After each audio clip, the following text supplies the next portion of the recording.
Paul, marangkada na sa GMA Telebabad ang bagong mukha ng hustisya. Siksik sa aksyon at tensyon ang pilot episode ng Black Rider kagabi.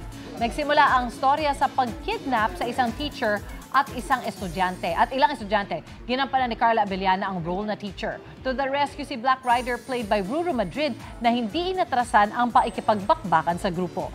Ipinakilala rin ang kanyang alter ego na si Elias Guerrero na chick boy pero masayahin at friendly delivery rider. Sa episode, napanood na rin ang fight scenes ni Ruru with Kylie Padilla. Ito pa ang chika, may cameo role din si Susan Enriquez, the one and only sa pilot episode. Yun naman!